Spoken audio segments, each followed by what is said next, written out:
तर आज आपला टॉपिक कोणता बघायचा आहे? फिजिकल फार्मास्युटिक्सचा one of the most important topic बघायचा आहे, जी की आहे kinetics and drug stability. Kinetic and drug stability याच्या वर्ड्समधूनच काय सांगतं की कायनेटिक्स आणि ड्रगची स्टॅबिलिटी. कायनेटिक्स म्हणजे काय की आपण समजा एक ड्रग इनटेक केला आहे, तो बॉडीमध्ये गेला, बॉडीमध्ये ॲक्शन दिल्यानंतर तो बॉडीमधून इलिमिनेट आऊट व्हायला आहे. तर हे किती वेळामध्ये इलिमिनेट आऊट झाला, कशा प्रकारे इलिमिनेट आऊट झाला, कोणत्या reaction process through eliminate out झाला, याची स्टडी म्हणजेच काय ती कायनेटिक. सिम्पल मिनिंग जे असते कायनेटिक्सचा ते म्हणजे मूवमेंट. ड्रगची मूवमेंट बॉडीमध्ये कशी होईल आणि बॉडी थ्रू बाहेर कसं चालला आहे हे म्हणजे कायनेटिक. आणि दुसरं ड्रगची स्टॅबिलिटी. ड्रग स्टॅबिलिटी तर माहीतच आहे आपल्याला की ड्रगची स्टॅबिलिटी म्हणजे काय असं आपला ऐकतो की नेहमी T12 T90 हे दोन मेन पॅरामीटर आहेत ड्रग स्टॅबिलिटीचे.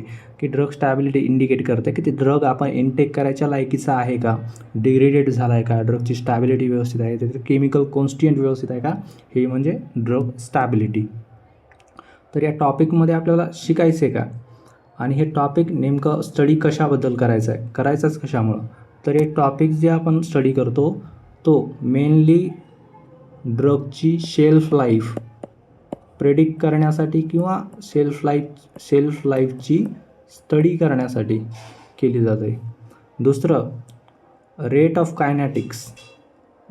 कायनेटिक्सची स्टडी करण्यासाठी या टॉपिकचा आपण स्टडी करतो. रेट ऑफ कायनेटिक्स म्हणजे काय, आपण ऐकलंच असेल की order of reaction. First order reaction follow करतं एखादा ड्रग, 0 ऑर्डर रिॲक्शन फॉलो करतं एखादा drug, second order reaction follow करते. तर याचे नाव ऐकू देत, पण हे नेमकं होतं आहे कसं, हे नेमकं असतं आहे काय, हे आपल्याला ह्या टॉपिकमध्ये बघायचं आहे. तर आपण फक्त काय ऐकलं की first order reaction, second order reaction, 0 order reaction. तर फक्त ह्या 3च ऑर्डर ऑफ रिॲक्शन नसतात, तर असंख्य ऑर्डर ऑफ रिॲक्शन असू शकतात. 1पासून 1000 लाख करोड्सपर्यंत असू शकतात. Second order, third order, fourth order, 6th order, 7th order, तर लाख ऑर्डरपर्यंत. फक्त ते पॉझिटिव्ह पाहिजे. 1पासनं पुढं कितीपर्यंत पण ऑर्डर ऑफ रिॲक्शन असू शकतात. फक्त आपण जे रिॲक्टंट यूज करायला त्याच्यावर ती प्रोसेस डिपेंड असते. तेच बघायचं आपल्याला टॉपिकमध्ये की फर्स्ट ऑर्डर काय असते, 0 ऑर्डर काय असते आणि सेकंड ऑर्डर. मेनली आपल्याला हे 3च बघायचे, बाकीच्या जास्त विचार नाही करायचा. तर पहिल्या टॉपिकचं नाव काय आहे, केमिकल रिॲक्शन. भाई आपल्या सगळ्यांना माहिती आहे की केमिकल रिॲक्शन काय असते. तर केमिकल रिॲक्शन कोणती पण एखादी प्रोसेस असेल ज्याच्यामध्ये रिॲक्टंट आणि रिएजंट. आता रिॲक्टंट आणि रिएजंटमधला डिफरन्स काय असतो, तर रिॲक्टंट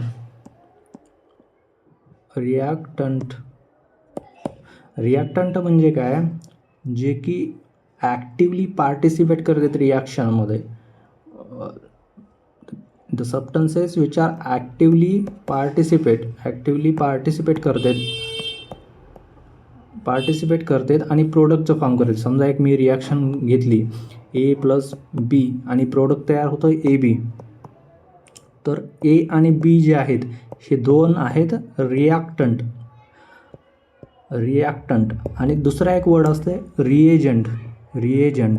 तर रिएजंट काय असते, रिएजंट हे आहेत रिॲक्शनमध्ये डायरेक्टली पार्टिसिपेट करत नाहीत, परंतु ही जी रेट ऑफ रिॲक्शन आहे, किती वेळात होईल, फास्ट होईल, स्लो होईल, हे कंट्रोल करायचं काम रिएजंट करतात. तर रिएजंटचा जास्त म्हणजे जास्त केमिकल रिॲक्शनमध्ये एवढा पण इम्पॉर्टन्स नाही की रिएजंट असलच. रिएजंट फक्त रेट ऑफ रिॲक्शन कंट्रोल करतं आहे, पण प्रोडक्टचं फॉर्मेशन जे होईल रिॲक्टंटमुळे होईल. तर केमिकल रिॲक्शन असते काय, तर chemical reaction involvement of 2 reactant or more than 2 reactant to form any product, हेच असते केमिकल रिॲक्शन. मग केमिकल कायनेटिक्स काय असते,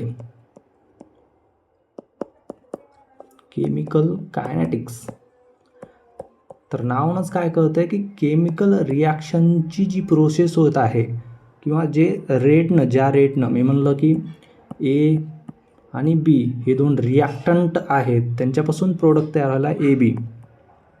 तर हे किती मिनिटमध्ये तयार व्हायला आहे? मी म्हणलं 5 मिनिटमध्ये तयार व्हायला आहे. तर या रिॲक्शनचा रेट समजा ह्या वेलॉसिटीनं ही रिॲक्शन व्हायली 5 मिनिटामध्ये व्हायली. तर केमिकल कायनेटिक्समध्ये हे स्टडी केलं जाते की ही रिॲक्शन किती वेळामध्ये व्हायली. तर केमिकल कायनेटिक्स म्हणजेच the study of rate of chemical reaction म्हणजेच असते केमिकल कायनेटिक्स. तर नंतरचा सगळ्यात इम्पॉर्टंट पॉईंट येते की भाई हे रेट ऑफ रिॲक्शन असतेच काय. आपण काय म्हणतात सिम्पली की एपासून बी तयार होते. सिम्पली आपण काय म्हणतात, 2 रिएजंट एका जागेवर येलेत ए प्लस बी आणि प्रोडक्ट तयार होतं आहे ए बी. तर किती वेळामध्ये झालाच हेच असते रेट ऑफ रिॲक्शन. हेच असते रेट ऑफ रिॲक्शन. पण थोडं डिटेलमध्ये बघण्यासाठी आपण काय करतात की रेट ऑफ रिॲक्शन नेमकं असते काय. तर रेट ऑफ रिॲक्शन आपण समजा एक रिएजंट घेतला आहे, रिॲक्टंट घेतला आहे ए आणि दुसरा रिॲक्टंट घेतला आहे बी. त्याच्यापासून ए बी प्रोडक्ट तयार व्हायला आहे, बरोबर आहे. पण जर आपल्याकडं ही रिॲक्शन समजा आपण विचारच करणार, एकच माझ्याकडे रिॲक्टंट आहे ए आणि डायरेक्ट प्रोडक्ट तयार व्हायला दुसरा, जाऊ ह्याच्यातच बघू की आपल्याकडे 2 रिएजंट आहेत ए आणि बी, यांच्यापासून प्रोडक्ट तयार झाला ए बी. तर ही रिॲक्शन होत असताना ह्या एच्या कॉन्सन्ट्रेशनमध्ये बीच्या कॉन्सन्ट्रेशनमध्ये काहीतरी चेंज व्हायला आहे ना. समजा मी 1 ml किंवा 1 ग्राम किंवा 1 ml मी रिॲक्टंट ए घेतला होता आणि रिॲक्टंट बी 2 ml घेतला होता. तर यांच्या कॉन्सन्ट्रेशनमध्ये काहीतरी चेंज व्हायला आहे, तेव्हाच यांनी ए बी हा प्रोडक्ट तयार व्हायले ना. तर सिंपल भाषामध्ये समजा रिॲक्टंट ए आहे, त्याचं कन्व्हर्जन कोणत्या पण प्रोडक्टमध्ये होईल, तर चेंज इन कॉन्सन्ट्रेशन होणारच, त्याच्या कॉन्सन्ट्रेशनमध्ये काहीतरी चेंज होणार. तर रेट ऑफ रिॲक्शन हेच असते की change in concentration with respect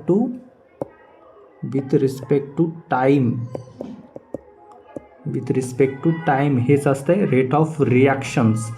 म्हणजे काय की एपासून प्रोडक्ट तयार होतं आहे, पण एच्या कॉन्सन्ट्रेशनमध्ये या टाईममध्ये 5 मिनटामध्ये 10 मिनटामध्ये काय चेंजेस व्हायला आहे, हे वर्ड महत्त्वाचा. Time with respect to time काय चेंजेस व्हायले तेच म्हणजे रेट ऑफ रिॲक्शन होते. तर आपल्या फार्मसीमध्ये समजा विचार केला तर रेट ऑफ रिॲक्शन काय आहे, रेट ऑफ रिॲक्शन मी काय म्हणलं, change in concentration DC, change in concentration च्या fraction of concentration, change in concentration with respect to time is called as rate of reactions. भाई असं पण नाही की रेट ऑफ रिॲक्शन किंवा चेंज इन कॉन्सन्ट्रेशन एपासून समजा प्रोडक्ट बी तयार होते तर एचं कॉन्सन्ट्रेशन वाढणारच असं पण नाही आहे. एचं कॉन्सन्ट्रेशन कमी पण होऊ शकते. म्हणजे एपासून बी प्रोडक्ट तयार होतं आहे तर एचं कॉन्सन्ट्रेशन कमी पण होऊ शकते आणि एपासून बी तयार होतं आहे तर एचं कॉन्सन्ट्रेशन जास्त पण होऊ शकते. समजा मी 1 ml घेतला होता तर इथं 2 ml सुद्धा भेटू शकते. इथं 2 ml घेतला होता, इथं 1 ml सुद्धा भेटू शकते. म्हणजेच रेट ऑफ रिॲक्शन पॉझिटिव्ह पण असू शकते आणि रेट ऑफ रिॲक्शन निगेटिव्ह पण असू शकते. तर रेट ऑफ रिॲक्शनची डेफिनेशनच काय आहे की change in concentration with respect to time dC/dt. तर असं याचं युनिट जर करायला गेलं तर आपण, तर कॉन्सन्ट्रेशनचं युनिट काय असते, आपण कॉन्सन्ट्रेशनला मोजतो कशामध्ये, मोल पर लिटर. किती मोल एका लिटरमध्ये आहेत हे आपण कॉन्सन्ट्रेशनचं युनिट असते. मग DCचं युनिट काय झालं, मोल पर लिटर. आणि टाईमचं युनिट तर आपल्यालाच माहीतच आहे, सेकंड. मग रेट ऑफ रिॲक्शनचं युनिट काय झालं, रेट ऑफ रिॲक्शनचं युनिट काय झालं, मोल पर लिटर पर सेकंद. तर यालाच आपण कसे लिहितात, मोल लिटर पर सेकंद असं पण लिहू शकतात आपण.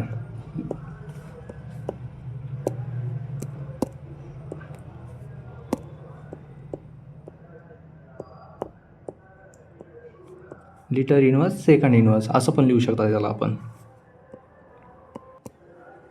तर नेमकं याच्यामध्ये होत असते काय, कोणतं पण आपण डिवायडेशन बघितलं असेल, समजा मी 2/5 घेतलं आणि त्या दोघांना पण डिवायडेड समजा 2 असेल, तर काय होत असतं हे इथं मल्टिप्लाय होत असते. कशामुळं की ह्या 2ला काही नाही म्हणजे 2ला /1 असते. हे इथं जातं आहे उलटं होतं आहे म्हणजे 2 × 5 × 1/2 असते म्हणजेच यांचा गुणाकार होते. तर कसं होणार 2/5 × 2. तर ह्या युनिटमध्ये पण तसंच होणार ना. युनिटमध्ये पण काय होतं आहे मग मोल डिवायडेड बाय लिटर × सेकंद. आणि कोणती पण गोष्ट खाली लिहिलेली आहे म्हणजे आपण त्याला इनवर्समध्ये पण लिहू शकतात. मग याचंच कन्वर्जन काय होणार मोल लिटर इनवर्स सेकंद इनवर्स. तर रेट ऑफ रिॲक्शनचं युनिट काय असणार आहे मोल litre inverse second inverse.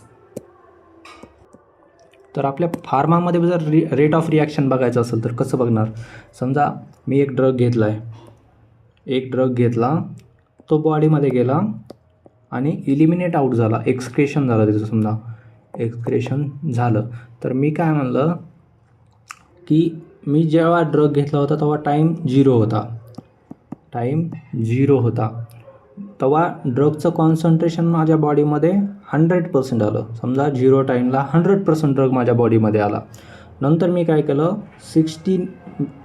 60 minute नंतर मोजलं तर मी असं बघितलं की माझ्या बॉडीमध्ये 60% ड्रग आता प्रेझेंट आहे. 60% प्रेझेंट आहे म्हणजे काय 100पासनं 60% राहिला म्हणजे 40% ड्रग इलिमिनेट आउट झाला. तर रेट ऑफ रिॲक्शन काय बघितलं होतं आपण, rate of reaction is equal to dC/dt. मग चेंज इन कॉन्सन्ट्रेशन किती आलं आपलं 40 आणि टाईम किती आला होता आपला 60. मग किती येणार जे काही येईल ते हे झालं रेट ऑफ रिॲक्शन. मग फार्मा इंडस्ट्रीमध्ये रेट ऑफ रिॲक्शन याच्यासाठीच बघतात की आपण एखादा ड्रग घेतला आहे ते बॉडीमधून किती वेळामध्ये इलिमिनेट आउट व्हायला आहे, किती वेळामध्ये काय व्हायला आहे त्याचं हेच चेक करण्यासाठी, किंवा सेल्फ लाईफ त्याचं T12 T90 चेक करण्यासाठी आपण रेट ऑफ रिॲक्शनची स्टडी करतो. तर ऑर्डर ऑफ रिॲक्शन काय असते, तर ऑर्डर ऑफ रिॲक्शन काहीच नसतं. ऑर्डर ऑफ रिॲक्शनमध्ये आता थोडं फास्ट जाऊया की ऑर्डर ऑफ रिॲक्शन असं असते की कॉन्सन्ट्रेशनच्या टर्म त्या रिॲक्शनमध्ये की रिॲक्शन जी आहे, समजा मी म्हणलं माझ्याकडे एक रिॲक्शन आहे A+B, प्रोडक्ट तयार होतं AB. त्याच्यामध्ये कॉन्सन्ट्रेशन टर्म एचं कॉन्सन्ट्रेशन बीचं कॉन्सन्ट्रेशन किती आहे, कॉन्सन्ट्रेशन ऑफ रिॲक्टंट ज्याच्यामुळे की रिॲक्शन ज्याच्यावर डिपेंड आहे, ह्या दोघांवर डिपेंड आहे. Concentration term rate order of reaction म्हणजे काय असते, कॉन्सन्ट्रेशनची एक टर्म असते की या कॉन्सन्ट्रेशनवर ही रिॲक्शन डिपेंड करते. समजा मी जर म्हणलं एचं कॉन्सन्ट्रेशन एवढं होतं किंवा एचं कॉन्सन्ट्रेशन माझ्याकडं समजा स्मॉल ए होतं आणि बीचं कॉन्सन्ट्रेशन माझ्याकडं स्मॉल बी होतं, तर किती माझ्याकडं प्रोडक्ट तयार होतं AB. तर ऑर्डर ऑफ रिॲक्शन काय होणार की कॉन्सन्ट्रेशन काय होते आपल्याकडे A+B, हे झालं ऑर्डर ऑफ रिॲक्शन. तर ऑर्डर ऑफ रिॲक्शनमध्ये काहीच नसतं की कॉन्सन्ट्रेशन किती आहेत किंवा रिॲक्टंटमध्ये कॉन्सन्ट्रेशनचे टर्म किती आहेत हेच असते ऑर्डर ऑफ रिॲक्शन. समजा मी म्हणलं होतं की एचं कॉन्सन्ट्रेशन हे स्मॉल ए एवढं आहे, बीचं कॉन्सन्ट्रेशन समजा स्मॉल बी एवढं आहे आणि प्रोडक्ट AB तयार व्हायला आहे. तर ऑर्डर ऑफ रिॲक्शन काय असते, ऑर्डर ऑफ रिॲक्शन हे स्मॉल A+B कॉन्सन्ट्रेशनची ॲडिशन किंवा कॉन्सन्ट्रेशन कोणत्या कॉन्सन्ट्रेशनवर आपली रिॲक्शन डिपेंड होत आहे. तर हेच नेमकं आपल्याला बघायचं आहे का याच्यामध्ये की रेट ऑफ रिॲक्शन जी आहे, ऑर्डर ऑफ रिॲक्शन आणि रेट ऑफ रिॲक्शनमध्ये डिफरन्स काय असते. नंतर एक पॉईंट येते की मॉलिक्युलॅरिटी of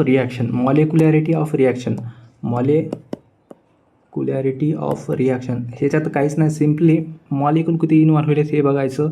number number of molecules that equals that participate in the reaction म्हणजेच molecularity of reaction असते, or number that equals to the number of molecules that collide simultaneously to form the product.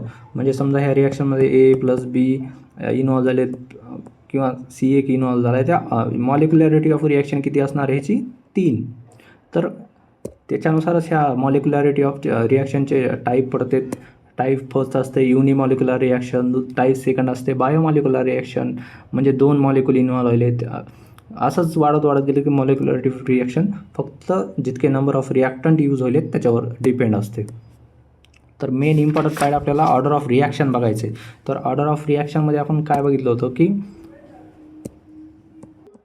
तर order of रिॲक्शनमध्ये काय बघितलं होतं आपण की order of reaction कशावर depend करते, कॉन्सन्ट्रेशनवर. मी म्हणलं ऑर्डर ऑफ रिॲक्शन कॉन्सन्ट्रेशनवर डिपेंड करते. मग रेट ऑफ रिॲक्शन पण कॉन्सन्ट्रेशनवर डिपेंड करायला पाहिजे.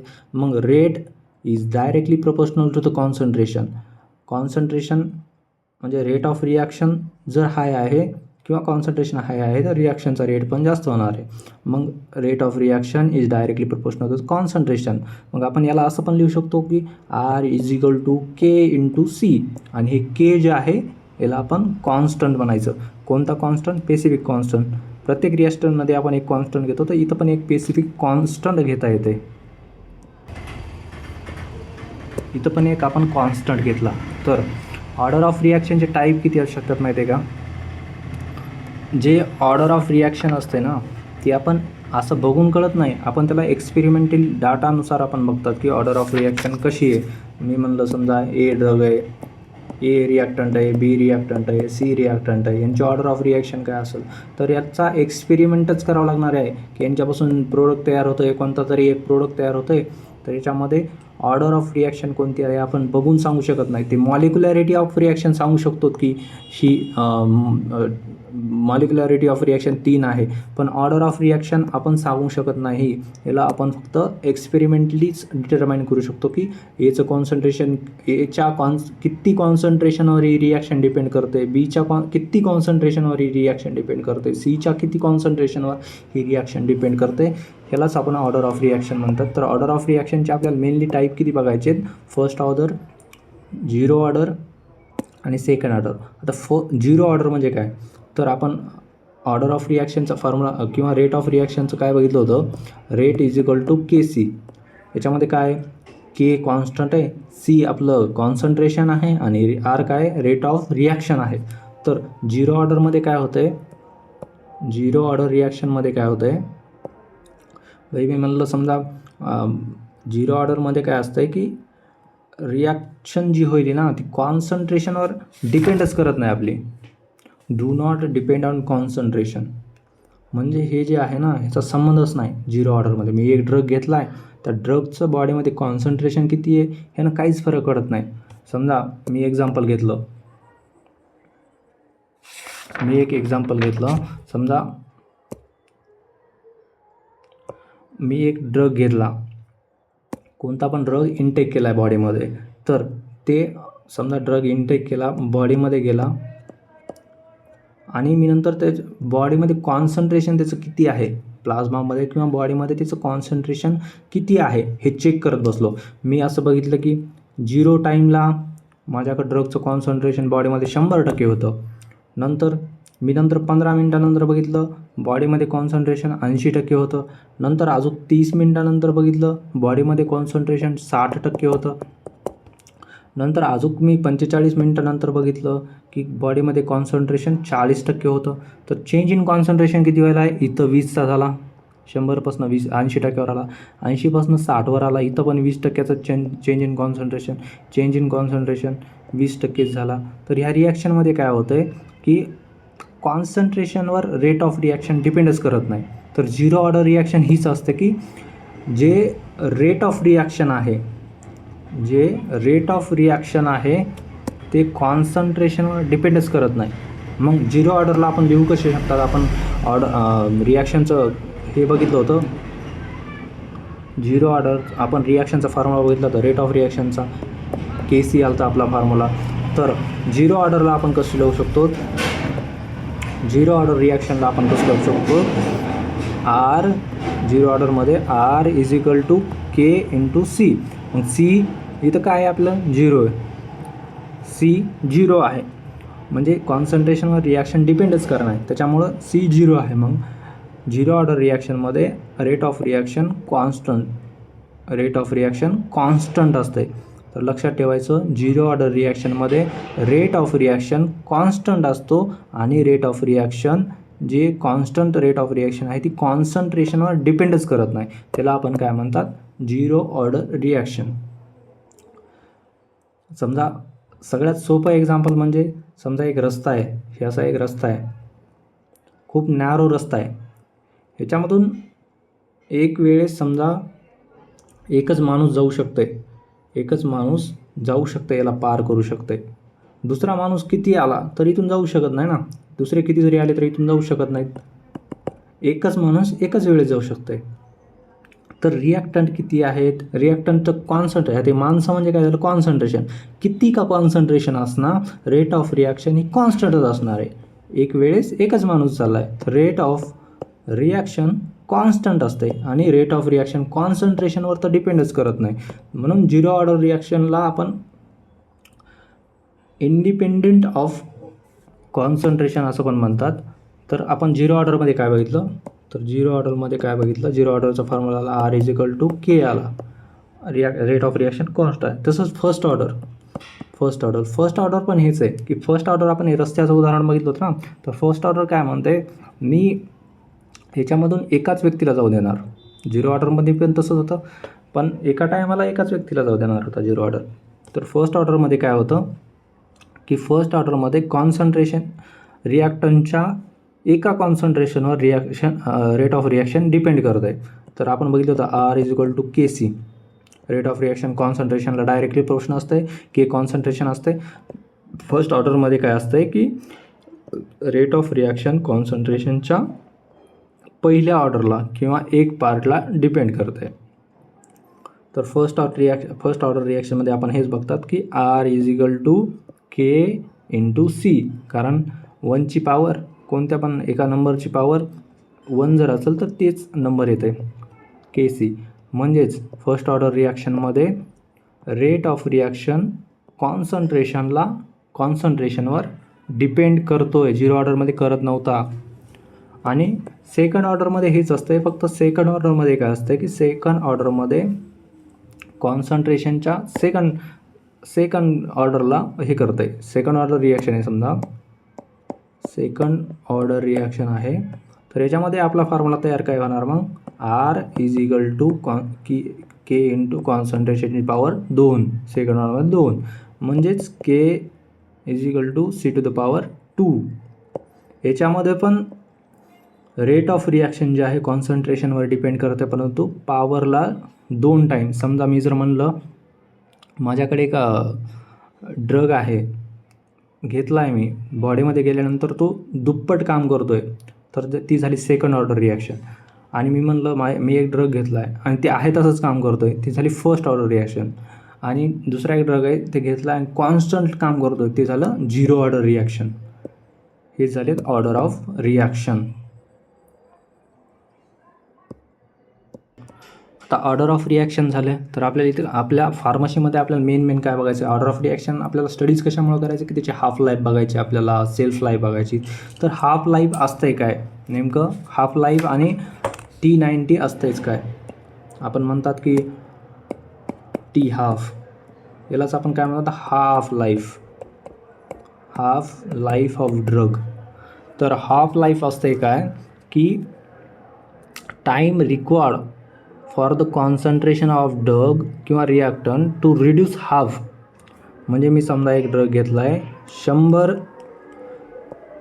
100 mgचा ड्रग आहे, ते बॉडीमध्ये गेल्यानंतर 50% रिड्यूस होण्यासाठी जितका टाईम लागते तो असतो टी हाफमध्ये. हे टी इंडिकेटर करते टाईम, की नेमकं मला टाईम किती लागतं की मी जे ड्रग घेतलेला आहे त्याचं कॉन्सन्ट्रेशन 100% होतं, 50% व्हायला टाईम किती लागतं आहे. तर टी हाफची डेफिनेशनच ती असते की समजा एखादा ड्रग आहे मी बॉडीमध्ये घेतला आहे आणि तो त्याच्या कॉन्सन्ट्रेशनच्या 50% डिग्रेडेट व्हायला आहे किंवा रिॲक्शनमध्ये इन्व्हॉल्व व्हायला आहे किंवा एक्सक्रेट आउट व्हायला आहे, ते झालं टी हाफ. तर हाफ लाईफमध्ये काय बघितलं की एखादा ड्रग आहे 100% ड्रग बॉडीमध्ये गेला आहे, तर त्याचं कॉन्सन्ट्रेशन 50% रिड्यूस होण्यासाठी, समजा मी 100% ड्रग घेतला आहे, त्याचं रिड्यूस कॉन्सन्ट्रेशन 50% होण्यासाठी जे टाईम लागते ते झालं टी हाफ. आता T90, तर याच्यामध्ये सगळ्यात मोठं कन्फ्युजन असते की T90 आपण काय म्हणतात, T90 म्हणजे काय की 90% ड्रग रिड्यूस होते. तर असं नसतं आहे. तर T19चा अर्थ असा असतं आहे की समजा एखादा ड्रग आपण बॉडीमध्ये घेतला आहे, तर त्याच्या 90% कॉन्सन्ट्रेशन, तर T19चा अर्थ असा नसतं आहे की 90% रिड्यूस व्हायला आहे. 90% रिड्यूस होत नाही, तर इनिशियल कॉन्सन्ट्रेशनचं कन्व्हर्जन त्याच्या 90% त्याच्या 90% जे आहे ते रिड्यूस होण्यासाठी इनिशियल कॉन्सन्ट्रेशनचं, म्हणजे आता 100%, तर 100%चं 10% रिड्यूस होणार, 10% गायब व्हायला आहे, 10% रिड्यूस होतो आहे, म्हणजेच T90 असते. T90 म्हणजे काय की इनिशियल कॉन्सन्ट्रेशन 100 आहे माझ्याकडे समजा, तर तो T90पर्यंत जाण्यासाठी रिड्यूस टू द T90, तर ओरिजिनल कॉन्सन्ट्रेशन आपलं 100% होतं ना, तर 100% कॉन्सन्ट्रेशन 100% होतं, तर आपल्याकडे 100% कॉन्सन्ट्रेशन होतं, तर 100% कॉन्सन्ट्रेशनला 90% कॉन्सन्ट्रेशन होण्यासाठी जे टाईम लागतं आहे ते असते T90. म्हणजे इथं रिडक्शन किती होईल, फक्त 10% पार्टचं रिडक्शन होईल, म्हणजे 100% जर होता तर त्याचं रिडक्शन होऊन 90% होईल, फक्त 10% रिडक्शन होईल, त्याला म्हणतात T90. आणि T90 म्हणजेच आपलं ड्रगची एक्सपायरी डेट असते, मेनली एक्सपायरी डेट जी असते T90च असते, आणि टी हाफ जे असते T90पेक्षा जास्त असते, टी हाफ T90पेक्षा जास्त असते, T90 कमी असते. समजा मी म्हणलं मी 200 ग्राम ड्रग घेतला होता बॉडीमध्ये, तो 100 ग्राम झाला काही वेळानंतर, हे झाली ह्या टाईममध्ये जे झाला आहे त्याला म्हणतात टी हाफ. परंतु मी म्हणलं की मी 200 ग्राम ड्रग घेतला होता आणि 200 ग्राम, तर 200%चं 90% रिड्यूस होण्यासाठी, 90% रिड्यूस नाही, 80%पर्यंत येण्यापर्यंत नाही, तर 200चं 90% किती होणार, 180 ग्राम ड्रग राहण्यासाठी बॉडीमध्ये जे टाईम लागला त्याला म्हणतात T90. आणि हे कसं डिटरमाइन केलं होतं, एक्सपेरिमेंटली. समजा मी एक ड्रग घेतला आहे, बॉडीमध्ये किती कॉन्सन्ट्रेशन हे मोजत राहतात, प्रत्येक वेळेला ड्रगचं कॉन्सन्ट्रेशन ब्लडमध्ये किती आहे हे चेक करत राहते. तर आता मेनली आपल्याला डिटेलमध्ये बघायचं की ऑर्डर ऑफ रिॲक्शन. तर ऑर्डर ऑफ रिॲक्शन बघायचं आपण पहिल्यांदा बघू झिरो ऑर्डर रिॲक्शन. तर मेन टॉपिक आपला कोणता आहे, झिरो ऑर्डर रिॲक्शन. तर झिरो ऑर्डर रिॲक्शन बघायचे ना आपल्याला.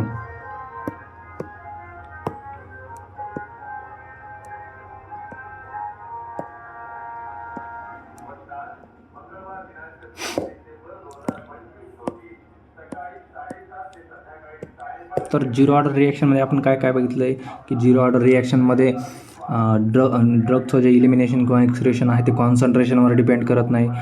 रेट ऑफ रिॲक्शन हे कॉन्स्टंट असतं आहे, कॉन्सन्ट्रेशनचा आणि याचा काहीही संबंध नाही. हे आपण एवढे पॉईंट तर बघितलेत.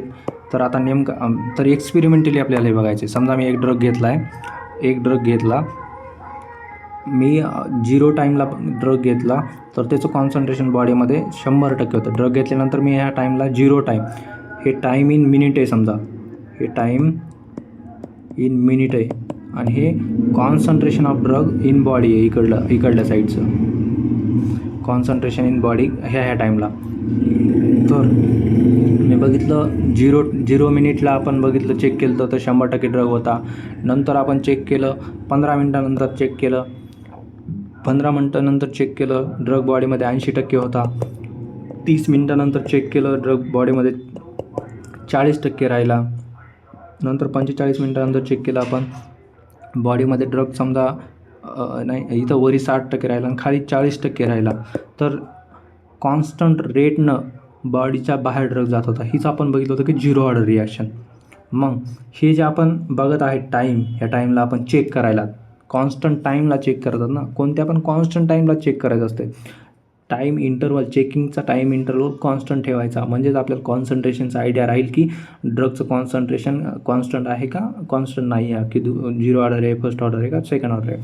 तर झिरो ऑर्डरमध्ये जे इलिमिनेशनचा रेट असतं, इथं किती इलिमिनेट झाला 20%, इथं पण किती 20%, इथं पण किती 20%. तर रेट ऑफ रिॲक्शन जे आहे कॉन्सन्ट्रेशनवर डिपेंड करत नाही आणि रेट ऑफ रिॲक्शनचा रेट जे आहे ते कॉन्स्टंट आहे, कॉन्स्टंट 20 कॉन्स्टंट आहे. तर ह्या साईडला जे आपण बघायला ते आहे टाईम, आपण त्याला काय म्हणणार CT. ह्या कॉन्सन्ट्रेशनला ह्या टाईमला एवढं कॉन्सन्ट्रेशन CT. ह्या ज्या साईडला आहे ते कॉन्सन्ट्रेशन आहेत. आणि हे जे आहे ते आपलं स्टार्टिंगचं कॉन्सन्ट्रेशन आहे. स्टार्टिंगच्या कॉन्सन्ट्रेशनला आपण काय म्हणणार C0. स्टार्टिंगचं कॉन्सन्ट्रेशन C0 म्हणजे स्टार्टिंगचं कॉन्सन्ट्रेशन. हे CT म्हणजे ह्या टाईमला एवढं कॉन्सन्ट्रेशन आहे आणि हे कॉन्सन्ट्रेशन बाकीचे जे आहे ते कॉन्सन्ट्रेशन. तर झिरो ऑर्डरमध्ये आपल्याला हेच बघायचं होतं की रेट ऑफ रिॲक्शन कॉन्स्टंट आहे, नंतर की कॉन्सन्ट्रेशनवर डिपेंड करत नाही. मग मी आता समजा एक ग्राफ तयार केला, मी एक ग्राफ तयार केला.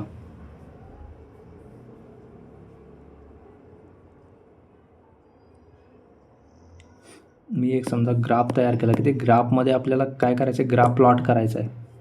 कोणाबद्दल? Time and concentration. तर हे असतं वाय ॲक्सिस, हे असतं एक्स ॲक्सिस. तर ग्राफ प्लॉट करत असताना जी कॉन्स्टंट गोष्ट असते ना ती कधी पण टाईम इंटरवल आपल्याला माहिती आहे की आपण कॉन्स्टंट घ्यायला, हे कॉन्सन्ट्रेशन तर फर्स्ट ऑर्डर सेकंड ऑर्डरमधले बदलू बी शकते.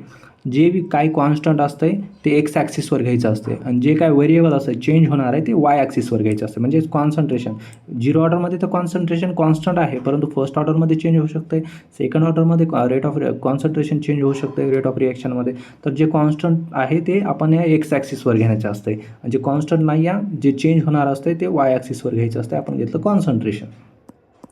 तर टाईम काय बघितलं होतं आपण 15, नंतर बघितलं होतं 30, नंतर बघितलं आपण पहिलं बघितलं 0, 15, 30, नंतर बघितलं 45. तर कॉन्सन्ट्रेशनमध्ये चेंज पण आपल्या कसं झालं कॉन्स्टंट झाला 20, नंतर काय 60, नंतर 20,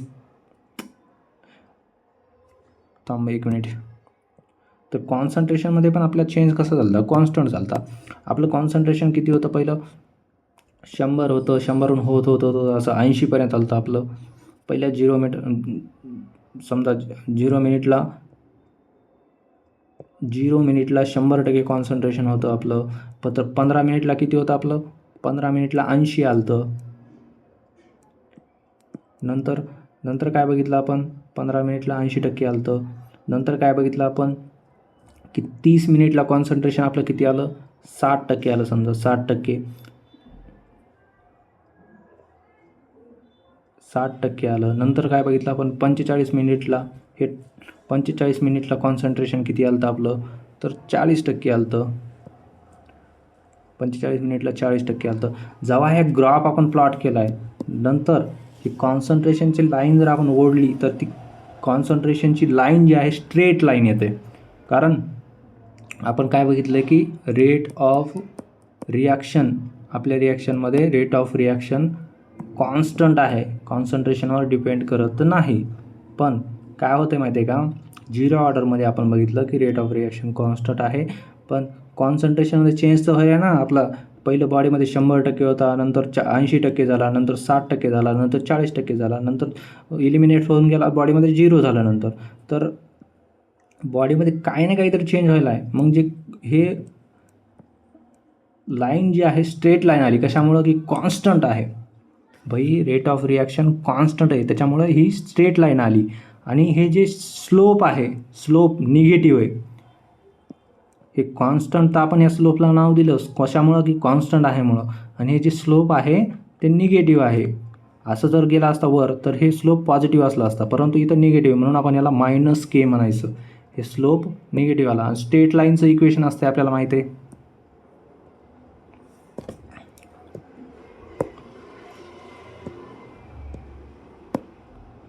तर स्ट्रेट लाईनचं इक्वेशन काय असतंय, y = mx + c.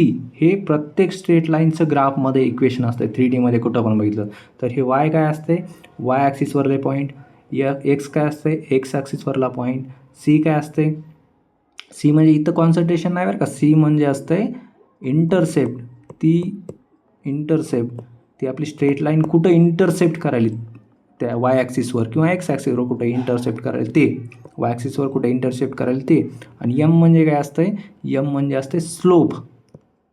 तर आपला स्लोप तर आपल्याला माहिती आहे, स्लोप कोणता होता आपला, स्लोप कोणता होता, k.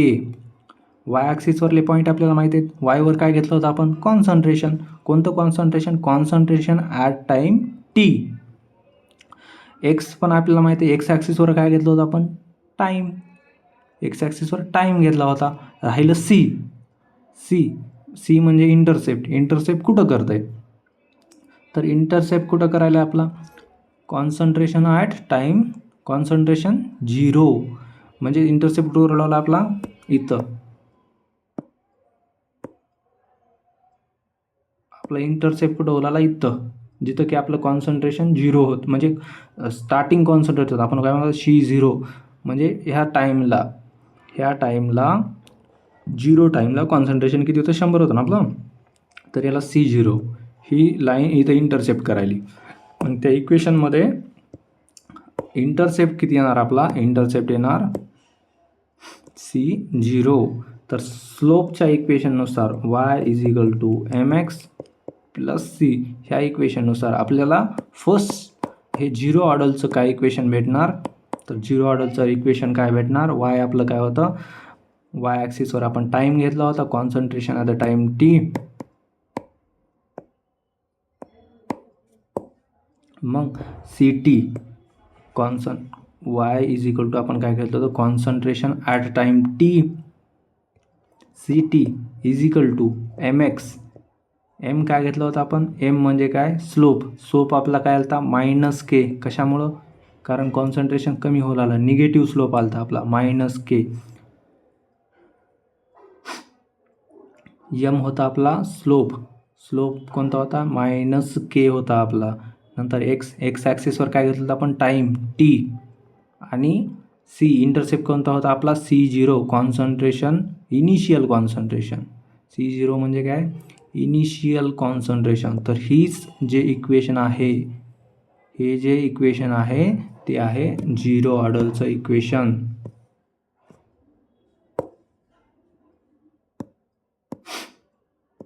तर 0 ऑर्डर रिॲक्शनमध्ये आपल्याला हेच इक्वेशन बघायला भेटते की CT याच्यामध्ये काय आहे,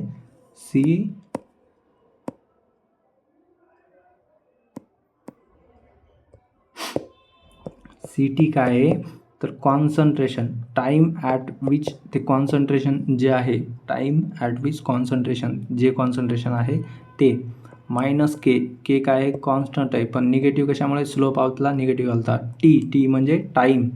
आणि C0 म्हणजे काय, इनिशियल कॉन्सन्ट्रेशन आपलं किती होतं, 100. तर हे जे इक्वेशन आहे ते आहे फर्स्ट ऑर्डरचं इक्वेशन फॉर 0 ऑर्डर रिॲक्शन. कळालं इथपर्यंत, सगळ्यांना कळालंच असेल. तर 0 ऑर्डरचं इक्वेशन हे भेटलं, CT = -k + C0. तर ह्या इक्वेशनला आपण असं पण लिहू शकतो ना, आपल्याला इक्वेशन काय भेटलं होतं, CT = -k × t + C0. हे म्हणजे काय, concentration at time t, concentration at time t = k × time, आणि प्लस हे इनिशियल कॉन्सन्ट्रेशन आहे, लक्षात ठेवा, इनिशियल कॉन्सन्ट्रेशन.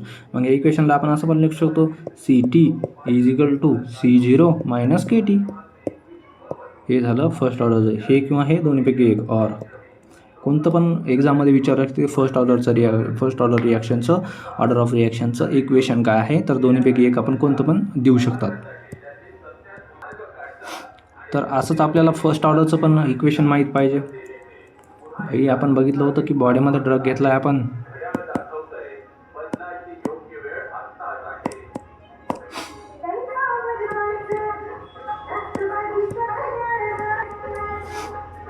तर झिरो ऑर्डरचं आपल्याला इक्वेशन काढण्यासाठी आपण काय घेतलं होतं की रेट ऑफ रिॲक्शन कॉन्स्टंट आहे, की त्या रेटमध्ये कॉन्सन्ट्रेशनचं चेंज होईल आहे, change in concentration with respect to time जे येईल आहे ते कॉन्स्टंट आहे. परंतु फर्स्ट ऑर्डरमध्ये असं थोडंच असणार आहे. फर्स्ट ऑर्डरमध्ये तर कॉन्सन्ट्रेशन चेंज होणार आहे. समजा मी ड्रग घेतला एक, 0 टाईमला बघितला आपण 100% होता बॉडीमध्ये, नंतर आपण 15 मिनिटाला बघितला किती बी आला, 50% येईल, 60% येईल, किती बी येईल. आपण नंतर 30 मिनिटानंतर बघितलं 20% येईल, 10% येईल. 0 ऑर्डरमध्ये हे जे रेट ऑफ रिॲक्शन असते ते कॉन्स्टंट नसतं आहे. मग कोणतं पण येऊ शकते. तर 0 ऑर्डरसारखंच आपल्याला इक्वेशन तयार करायचं आहे ना. मग मी काय बघितलं की 0 मिनिटला माझ्या बॉडीमध्ये 100% ड्रग होता, 15 मिनिटला माझ्या बॉडीमध्ये समजा मी असं विचारात घेतलं की 75% होता, 30 मिनिटला माझ्या बॉडीमध्ये समजा ड्रग होता 60%. जे रेट ऑफ रिॲक्शन जे आहे ना ते कॉन्स्टंट नाही, आपल्याला माहिती आहे फर्स्ट ऑर्डरमध्ये रेट ऑफ रिॲक्शन कॉन्स्टंट नसते.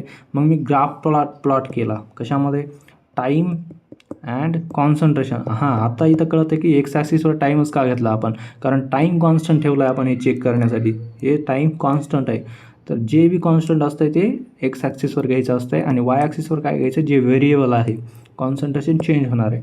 मग आपण इथंच काय बघितलं होतं की झिरो टाईमला 100% आहे, नंतर इथं समजा 15 मिनिटला इतकं 75% आहे, नंतर 30 मिनिटला 60% इथं आहे कुठंतरी. मग ही स्ट्रेट लाईन तर होणार नाही, बरोबर आहे. मग आपल्याला इक्वेशन बी ऑप्टेन होणार नाही. त्याच्यामुळं काय करायचं आपण की फर्स्ट ऑर्डर रिॲक्शनमध्ये लॉग घ्यायचा. लॉग कशामुळे घ्यायचा, एखादी कोणती पण व्हॅल्यू आहे त्या व्हॅल्यूचा लॉग म्हणजे काय की म्हणजे समजा मोठी व्हॅल्यू आहे माझ्याकडे, याचा लॉग म्हणजे काय, एक छोटासा पार्ट. लॉग म्हणजे हेच असतं की एक छोटासा पार्ट. मग रेट ऑफ रिॲक्शन किंवा कॉन्सन्ट्रेशनमध्ये विथ रिस्पेक्ट टू टाईम जे होईल आहे आपल्यामध्ये, ह्या फर्स्ट ऑर्डरमध्ये विथ रिस्पेक्ट टू टाईम कॉन्सन्ट्रेशनमध्ये जे चेंज होईल आहे 100%चं कन्वर्जन 75, 60 हे जे आलं आहे ते आपले कॉन्स्टंट नाही आहे. मग यांचा लॉग घ्यायचा आपण. लॉग जर घेतला तर ती लाईन जी होती आपण प्लॉट केलेली ती स्ट्रेट लाईन येऊ शकते. जर मी असंच जर ग्राफ तयार केला असता ना कॉन्सन्ट्रेशन वर्सेस टाईमचा, ते लिनियर येणार नाही, फक्त ते 0 ऑर्डरमध्ये येणार. परंतु जेव्हा मी लॉग घेतल्यावर काय होणार, ते व्हॅल्यूमध्ये जे डिफरन्स होतं, समजा मी म्हणलं 75 आहे, 60 आहे, 30 आहे, हे व्हॅल्यूमध्ये जर समजा इथं प्लॉट केलं तर असं कसा पण ग्राफ येईल टाईमनुसार. पण जर यांचे लॉग जर घेतले मी तर ही लाईन स्ट्रेट येण्याची जी पॉसिबिलिटी असते ती जास्त असते. त्याच्यामुळं फर्स्ट ऑर्डरमध्ये आपण लॉग घेतात, या प्रत्येक ऑर्डरचा लॉग घेतात आणि कॉन्सन्ट्रेशन वर्सेस टाईमचा ग्राफ आपण प्लॉट करतात.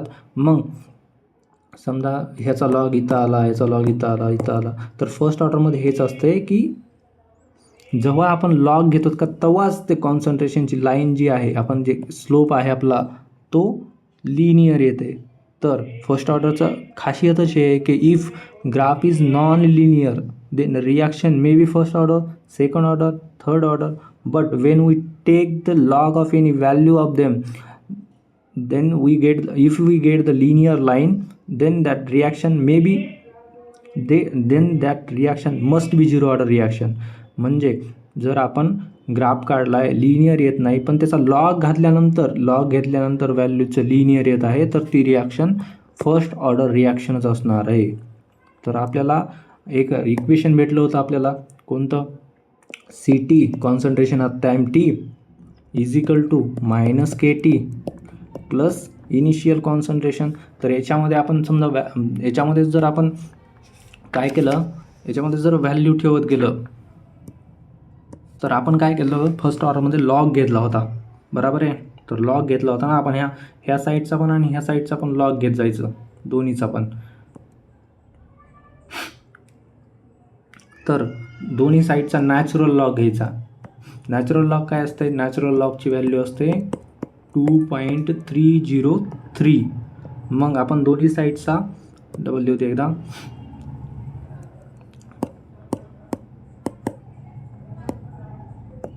की आपल्याला इक्वेशन काय भेटलं होतं रिॲक्शनमध्ये, CT is equal to -K plus initial concentration, बरोबर आहे. तर आपण दोन्ही साईडचा लॉग घेतला,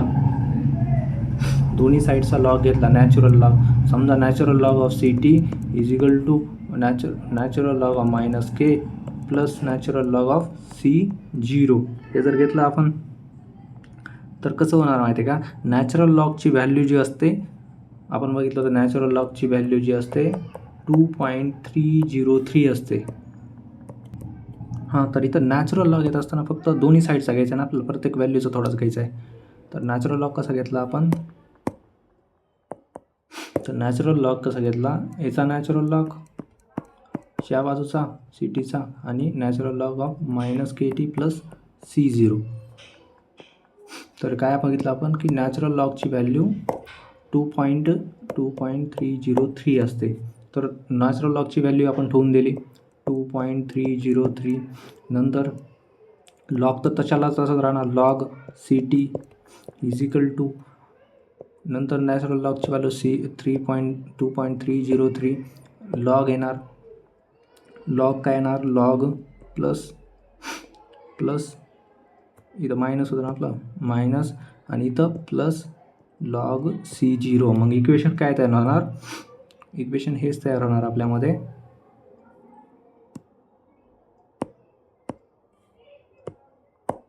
मग इक्वेशन काय तयार होणार, CT 2.303 log CT is equal to, तर इथं वरी आपलं KT राहिले ना, KT minus 2.303 KT plus log C0, हेच इक्वेशन आहे. मग आपल्याला काय, ह्या दोन्ही बाजूला 2.303 जे आहे आपल्याला काढायचं, दोन्ही बाजूला डिवाईड करायचं.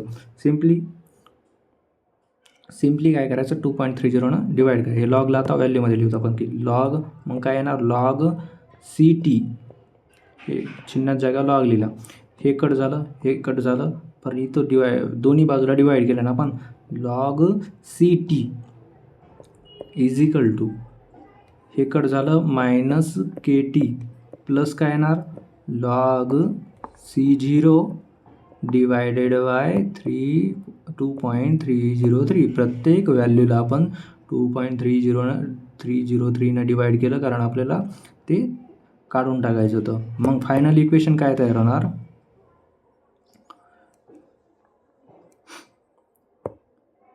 तर फायनल इक्वेशन तेच तयार होत आहे की log CT is equal to log C0 minus KT divided by 2.303.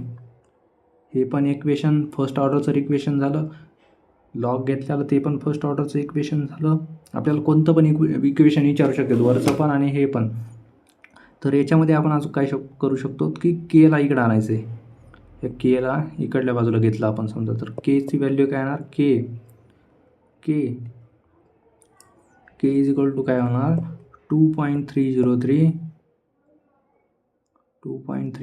हे इकडं खाली होतं, आपण इकडे आणले समजा, वर आलं, डिवायडेड बाय T, हे T जे आहे खाली येणार, इकडल्या साईडला गेल्यावर T log C0 divided by log CT, हे लॉग CT दोन्हीसाठी कॉमन घेतलं, लॉग CT. हे एक फायनल इक्वेशन आपल्याला फर्स्ट ऑर्डरचं भेटणार.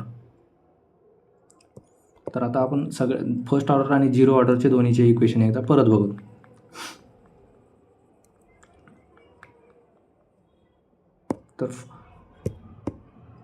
तर फर्स्ट ऑर्डरचं इक्वेशन काय आलं आपल्याकडं, 0 ऑर्डरचं इक्वेशन बघू अगोदर. 0 ऑर्डरचं इक्वेशन काय आलं आपल्याकडं, CT is equal to -KT, हे होतं कॉन्सन्ट्रेशन ॲट टाईम T, हे कॉन्स्टंट, हे टाईम, आणि प्लस काय आलं आपलं इनिशियल कॉन्सन्ट्रेशन. मग इक्वेशनला आपण दुसऱ्या पण पद्धतीने लिहू शकतो. आपण या इक्वेशनला दुसऱ्या पण पद्धतीने लिहू शकतो. कसं? C T is equal to K0 plus K T minus K T हे इक्वेशन आपण असं पण लिहू शकतो. क्वेश्चनमध्ये कोणतं पण इक्वेशन देऊ शकता त्याच्यापैकी 1, 2. ह्या इक्वेशनला आपण असं पण लिहू शकतो K is equal to C T minus C0. हे सी टी असंच राहिलं, C0 इकडे गेलं, हे टी इकडं मल्टिप्लिकेशनमध्ये डिवायडेशनमध्ये आलं सी टी. ह्या इक्वेशनला असं पण लिहू शकतो. मग झिरो ऑर्डरचं हे पण इक्वेशन आहे. हे एक इक्वेशन, हे 2 इक्वेशन, हे तिसरं इक्वेशन झालं. तिसरं इक्वेशन, हे तिन्ही पण इक्वेशन आहेत झिरो ऑर्डरचे. आणि चौथं एक इक्वेशन असं ज्याचा संबंध असते त्याला एक्सपोनेन्शियल इक्वेशन म्हणतात. ते डायरेक्टली पाठ करायचं की C0 is equal to C T is equal to C0 e power K T. हे एक्सप्लेनेशन आहे, याचं एक्सप्लेनेशन आहे, डायरेक्ट लक्षात ठेवायचं. हे झाले झिरो ऑर्डरचे इक्वेशन. कोणकोणते? डिराव एकापासून झालेत, पण क्वेश्चनमध्ये कोणतं पण विचारू शकतं. हे एक आणि हे एक. हे एक्सप्लेनेशन आहे. जर क्वेश्चनमध्ये विचारलं तर which of the following is explanational equation of the zero order kinetics, तर हे येणार झिरो ऑर्डर कायनेटिक्सचे एवढे इक्वेशन आपल्याला भेटलेले आहेत, जे की आपल्याला MCQमध्ये कोणतं पण विचारू शकतात. नंतर आपल्याला फर्स्ट ऑर्डरचं पण आपण इक्वेशन काढलं होतं. फर्स्ट ऑर्डरचं इक्वेशन काय आलं आपलं? फर्स्ट ऑर्डरचं लॉग घेतला होता आपण. तर फर्स्ट ऑर्डरचा लॉग घेतला होता, तर पहिलं इक्वेशन आपल्याकडे येणार natural log of C T is equal to natural log of C0 minus K T इकडे घेतले समजा मायनस. हे एक इक्वेशन झालं फर्स्ट ऑर्डरचं. दुसरं इक्वेशन आपलं काय आलं? दुसरं इक्वेशन आलं log C T is equal to log C0 minus K T divided by 2.303. हे एक इक्वेशन आलं आपलं. ते कसं आलं आपण बघितले. मग तिसरं इक्वेशन एक काय आलं आपलं? तिसरं इक्वेशन आलं K is equal to 2.303 divide by T log C0 upon C T. हे पण इक्वेशन आलं. तर क्वेश्चनमध्ये कोणते पण इक्वेशन आहे, हे पण विचारू शकतात, हे पण. तर हे झाले फर्स्ट ऑर्डरचे. झिरो ऑर्डरचे इक्वेशन आपण आधीच बघितले. तर नंतर आपल्याला बघायचं आहे equation for second order reaction. हे थोडं वेगळ्या पद्धतीने घ्यायचं आहे आपल्याला, म्हणजे थोडं हार्ड आहे त्याच्यापेक्षा. की equation of second order reaction कसं असणार आहे. भाई आपण काय बघितलं की सेकंड ऑर्डर रिॲक्शनमध्ये कॉन्सन्ट्रेशन जे आहे ते कॉन्सन्ट्रेशनवर सेकंड टाईम त्याच्यावर डिपेंड करतो आहे. Rate of reaction second time. त्याच्यामुळं सेकंड ऑर्डरमध्ये काय बघितलं होतं की कॉन्सन्ट्रेशनच्या डबल किंवा सेकंड ऑर्डरवर सेकंड ऑर्डरचा रेट ऑफ रिॲक्शन डिपेंड होईल. मग आपल्याला कॉन्सन्ट्रेशन कमीत कमी पाहिजे. जितकं कमीत कमी कॉन्सन्ट्रेशन तितकं आपल्याला सोपं आहे. म्हणजे कॉन्सन्ट्रेशन जास्त घ्यायची गरज नाही, कारण सेकंड ऑर्डरमध्ये समजा मी एक प्रोडक्ट घेतला आहे ए, तर त्याचं सेकंड टाईम प्रोडक्ट भेटायला आहे आपल्याला. समजा 100 घेतला होता, इथं डायरेक्ट 200 भेटायला, तर कॉन्सन्ट्रेशन आपल्याला मिनिमम घ्यायचं आहे. तर आपल्याला भेटलेल्या इक्वेशनमध्ये कॉन्सन्ट्रेशन मिनिमम जर करायचं असेल तर त्याला आपण डिवाईड करतो 1 बाय डिवाईड लिहितात. आपल्याला इक्वेशन होतं आपलं original C T is equal to minus K T plus C0. तर याला डिवाईड केलं समजा 1 divide by C T. Minimum concentration घ्यायचं होतं आपल्याला. तर मिनिमम कॉन्सन्ट्रेशन घेण्यासाठी 1 divide by C T minus K T. Concentration 1 divide by C0. इथं कॉन्सन्ट्रेशन नाही, आपल्याला मिनिमम कॉन्सन्ट्रेशन घ्यायचं. म्हणजे काय, 1च्या खाली जायचं आपल्याला. आता 1 divide by C T, 1 divide by C0. Initial concentration 1 divide by केलं आपण, आणि हे सी टी कॉन्सन्ट्रेशन हा टाईम टी 1 डिवाइड. याला 1 डिवाइड बाय का केलं नाही, कारण याच्यामध्ये कॉन्सन्ट्रेशन नाही. आपलं के आणि टी एक टाईम आणि कॉन्स्टंट आहे. तर आता एक लक्षात द्यायचं, सी टी आपण इतक्या वेळ झालं बघायला, पण सी टी आहे नेमकं काय. सी टी म्हणजे कॉन्सन्ट्रेशन ॲट टाईम टी. मी म्हणलं होतं की 0 टाईमला 100% ड्रग होता आपल्या बॉडीमध्ये. तर समजा C15ला माझ्या बॉडीमध्ये इतका C15 मिनटाला बघितलं तर 80% ड्रग होता. तर चेंज इन कॉन्सन्ट्रेशन किती झालं त्यालाच आपण सी टी म्हणतात. ह्या टाईममध्ये C T change in concentration at time T म्हणजेच सी टी. तर आपण याला असं लिहू शकतात की C T is equal to initial concentration minus जे कॉन्सन्ट्रेशन आलं आहे ते सी टी, त्याला आपण लिहू शकतात. मग सी टीला आपण असं पण लिहू शकतात, सी टीला मी असं पण लिहू शकतो, C T is equal to C0 minus x. इथं काय C0 जे आहे ना, C0 इनिशियल कॉन्सन्ट्रेशन आणि एक्स काय change in concentration, change in concentration. मग हे सेकंड ऑर्डरचा फॉर्म्युला असा पण होऊ शकतो आहे. आपला जे फॉर्म्युला आलता ना असं पण होऊ शकतो आहे 1 divided by C0 minus x is equal to minus KT plus 1 by C0. तर सेकंड ऑर्डरचं इक्वेशन हे पण आहे, सेकंड ऑर्डरचे 2 इक्वेशन आहेत. तर आपण ह्याच इक्वेशनला, हे जे इक्वेशन आहे अजून एका पद्धतीने लिहू शकतो.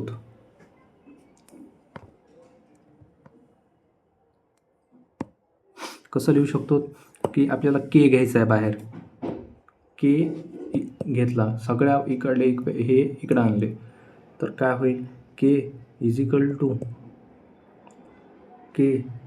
टू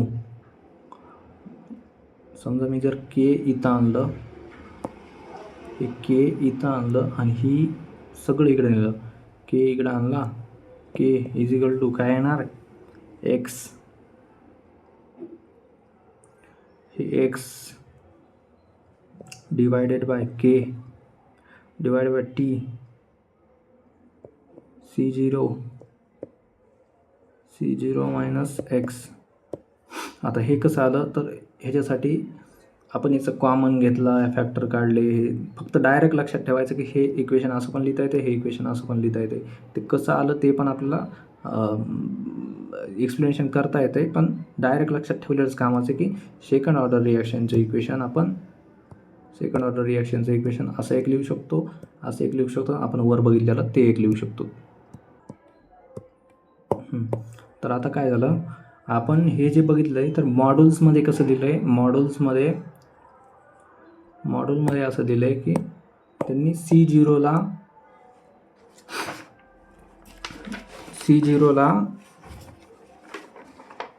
त्यांनी A0 मानलं आहे आणि CTला कॉन्सन्ट्रेशन ॲट टाईमला AT मानलं आहे.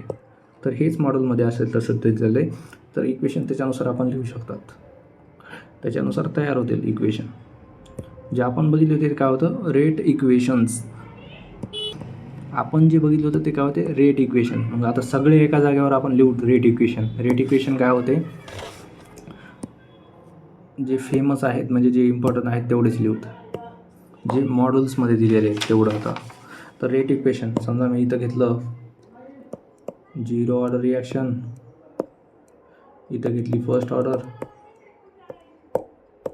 आणि इथं घेतली सेकंड ऑर्डर रिॲक्शन. याच्यामध्ये इक्वेशन काय आलं आपलं CT is equal to C0 plus KT किंवा ते C0 मायनस KT. इथं KT इकडं होतं ना, ह्या साईडला आपण इथं घेतलं समजा, तर Kची व्हॅल्यू आपण इथं काढली होती. K इज इक्वल टू काय आलं आपलं C0 मायनस K. समजा Kची व्हॅल्यू आपली काय आली C0 minus CT divided by T. ते कसं आलं ते एक्सप्लेनेशन आपण अगोदरच बघितलं आहे. तर याला मॉड्यूल्समध्ये कसं लिहिलं आहे, K is equal to A0 minus AT divide by T मॉड्यूल्समध्ये असं लिहिलं आहे. आणि फर्स्ट ऑर्डर रिॲक्शनचं काय आलं आपलं equation, K is equal to 2.303 divided by T into काय आलं log of C0 divided by CT हे आलं ना आपलं इक्वेशन. तर त्यालाच मॉड्यूलमध्ये कसं लिहिलं आहे, K is equal to 2.30T divide by T log of या C0ला A0 आणि या CTला कसं लिहिलं आपण, CTला कसं लिहिलं C0 मायनस एक्स. तर इथं असं लिहिलं आहे A minus X, A initial concentration आणि X change in concentration. Second ऑर्डरचं पण तसंच लिहिलेलं आहे की सेकंड ऑर्डरमध्ये सेकंड ऑर्डरमध्ये आपलं जे इक्वेशन आलं होतं, आपण जे पाठ केलं होतं direct, K is equal to x divided by T C0 C minus C T minus x C0 minus x, हे जे आलं होतं प्लस मॉड्यूलमध्ये असं लिहिलेलं आहे की एक्स डिवायडेड बाय C0ला ए टी लिहिलं आपण, समजा C0ला ए लिहिलं आपलं, समजा ए टी, या C0ला परत ए लिहिलं मायनस एक्स. आणि हे इक्वेशन कसं आलं आपण आधीच एक्सप्लेनेशन बघितलं, सगळं लक्षात ठेवायचं फक्त. नंतरचा पॉईंट आपल्याला काय बघायचं आहे, प्रत्येक ऑर्डरसाठी टी हाफ काय असेल. प्रत्येक ऑर्डरसाठी टी हाफ काय असेल, आपण बघितलं होतं की टी हाफ म्हणून का असतंय काय, तर टी हाफ प्रत्येक ऑर्डरसाठी काय असेल. तर आपलं इक्वेशन पहिलं आपण 0 ऑर्डरसाठी बघू, सिम्पल बघू की 0 ऑर्डरसाठी काय असेल. एकच एक्सप्लेन करून दाखवतो, फक्त आपल्याला लास्टचं एक लक्षात ठेवायचं आहे, एक्सप्लेनेशन लक्षात ठेवायची गरज नाही टी हाफचं. तर आपल्याला टी हाफ बघायचं आहे ना. तर आपलं इक्वेशन काय आलं, C T is equal to minus K T plus C0 initial constant. याला डायरेक्ट मी असंच लिहिलं, C0 प्लस हे, अरे यार, C0 मायनस के टी. तर टी हाफ नेमकं असतंय काय, तर टी हाफ म्हणजे असा टाईम की तिथं कॉन्सन्ट्रेशन हाफ होईल, बरोबर आहे. असा टाईम की जिथं कॉन्सन्ट्रेशन हाफ होईल. मग या इक्वेशनमध्ये आपण या टाईमला हाफ करू, C T is equal to C0 minus K T time half व्हायला. ह्याला हाफ केलं नाही कारण हे कॉन्सन्ट्रेशन आहे आपलं, सी टी टाईम, त्या टाईमला टाईम फक्त इथं आहे रिअल टाईमला हाफ केलं. हाफ कशामुळं केलं, कारण टी हाफचा अर्थच असा असते की कॉन्सन्ट्रेशन हाफ होईल कोणत्या टाईमला. मग आपण हाफ घेतलं, समजा हाफ टाईम घेतला, तर ही व्हॅल्यू समजा हे इकडे घेतलं, हे इकडे घेतलं, तर K T half is equal to काय येणार, C0 मायनस सी टी. आणि हां, इथं वर आपण टाईम हाफ केल्यानं कॉन्सन्ट्रेशन पण हाफ होणार. हे तर इनिशियल कॉन्सन्ट्रेशन, ह्याला हाफ करू शकत नाहीत आपण, इनिशियल आहे 100% 100%च राहणार. ह्या टाईमला आपण हाफ केलं तर कॉन्सन्ट्रेशन पण हाफ होणार. समजा मी एक ड्रग घेतला होता, 100% होता, नंतर 50% झाला. बघितलं कधी हे झिरो टाईमला 100% होता, पण 15 मिनिटला बघितलं आपण ते बॉडीमध्ये 50% झालं होता. तर हे कॉन्सन्ट्रेशन हे तसं इनिशियल कॉन्सन्ट्रेशन तर तेच राहणार आहे, पण 15 मिनिट म्हणजे काय की हाफ टाईम केलं तर आपण, हाफ टाईम इथं केला आपण हाफ टाईम, मग कॉन्सन्ट्रेशन पण अर्धं होईल. कॉन्सन्ट्रेशन आपण हाफ घेतलं होतं आपण, बरोबर आहे. मग हाफ कॉन्सन्ट्रेशन हाफ केलं समजा, तर सी टी आपलं नेमकं काय, कॉन्सन्ट्रेशन ऑफ टाईम टी, मग सी टी म्हणजेच कॉन्सन्ट्रेशन ऑफ टाईम टी. समजा सी टी आहे कॉन्सन्ट्रेशन आपण त्याचं हाफ टाईमला बघायला, तर ते हाफ टाईमला काय होणार, भाई आपलं 100% कॉन्सन्ट्रेशन होतं, 100% कॉन्सन्ट्रेशन होतं, ते 50 झालं होतं आपलं. तर 50 व्हायला त्याला टाईम किती लागला होता आपला, हे सी टी आहे. मग सी टी ह्या टाईमला आपण समजा 15 मिनिटाला बघितलं होतं आपण, हे 50% झालं होतं. तर सी टी जे आहे, तर 0 ऑर्डरमध्ये काय बघितलं होतं आपण, रेट कॉन्स्टंट आहे. 0 ऑर्डरमध्ये आपण बघितलं तर रेट कॉन्स्टंट आहे. मग सी टी डिवायडेड बाय 2 जे आहे 0 ऑर्डरमध्ये C0च असणार, सी टी डिवायडेड बाय 2 हे C0 असणार. कारण कोणत्या पण कॉन्सन्ट्रेशनला आपण हाफ टाईममध्ये कन्फ्युजन व्हायला इथं, तर नीट बघ काय म्हणलं आपण की सी टी टाईमला आपण हाफ करायला, कोणत्या पण एका टाईमला हाफ करायला, तर कॉन्सन्ट्रेशन पण हाफ होईल आपलं, सी टी डिवायडेड बाय 2 येईल. मग कॉन्सन्ट्रेशन हाफ केलं तर कोणतं डायरेक्ट येणार, C0 जे येणार इनिशियल कॉन्सन्ट्रेशन, डायरेक्ट लक्षात की इनिशियल कॉन्सन्ट्रेशन येईल सांगत बसणं असून जात होता. मग काय येणार इक्वेशन आपलं C0 मायनस हे CT डिवाइड बाय 2 आपण काय घेतलं C0, CT पण काय अरे यार तर CT डिवाइड बाय 2 केलं म्हणजे CT पण हाफ टाईमला काय होणार आपलं C0 होणार, C0 मायनस C0 बाय 2. म्हणजे थोडं कन्फ्युजन झालं इथं. तर इथं कन्फ्युजन आहे तर डायरेक्ट सांगतो. तर आपलं झिरो ऑर्डरचं इक्वेशन काय आलं CT is equal to C0 minus KT. आपण काय केलं टाईम हाफ केला, हे टाईमला हाफ केला आपण. तर हाफ जर टाईमला केलं तर हे जे कॉन्सन्ट्रेशन होतं आपलं ते कॉन्सन्ट्रेशन काय होणार C0च होणार. मग C0च होणार, C0 is equal to C0 minus K half T half काढायचं आहे आपल्याला. तर याला इकडे घेऊन गेलं, याला इकडे घेऊन आलं.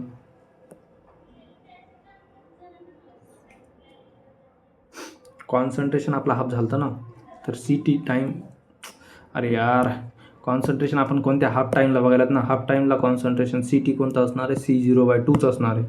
C0 बाय हे CT C0 बाय 2च असणार आहे. मग काय होणार equal to C0 bye C0 हे इकडं आलं, हे इकडे गेलं C0 बाय 2. मग गेलं जर सॉल्व केलं तर आपण काय येणार C0 बाय 2. याचं कसं सॉल्व करायचं C2 हे 2C0 आलं, क्रॉस मल्टिप्लिकेशन याचं गेलं C0 divide by 2 is equal to काय आलं C0 बाय 2. मग इथं दिलं C0 बाय 2. के येणार, के काय येणार हे टी होतं इकडं डायरेक्ट गेलं तर टी हाफ काय येणार हे येणार 2K. तर डायरेक्ट एवढं फक्त समजून सांगण्यासाठी केलं होतं की असं कशासाठी आहे. फक्त आपल्याला डायरेक्ट इथं लक्षात काय ठेवायचं की टी हाफ फर्स्ट ऑर्डर रिॲक्शनमध्ये काय असते. तर डायरेक्ट फक्त हे लक्षात ठेवायचं की टी हाफ फर्स्ट ऑर्डर रिॲक्शनमध्ये C0 डिवायडेड बाय 2K असते. C0 काय असते इनिशियल कॉन्सन्ट्रेशन, आपण त्याला A0 पण लिहू शकता, A पण लिहू शकतात. इनिशियल कॉन्सन्ट्रेशन K म्हणजे कॉन्स्टंट.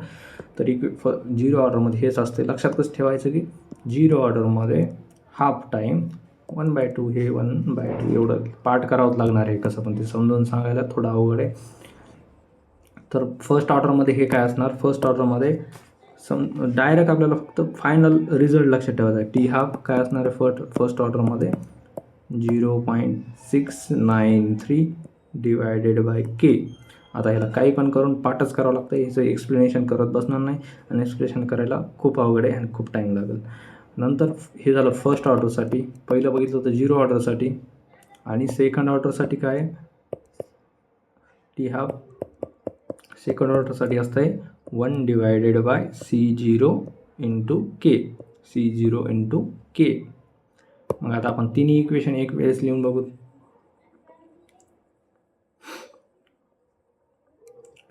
तर फर्स्ट ऑर्डरचे इक्वेशन काय आले ते आपल्याकडं.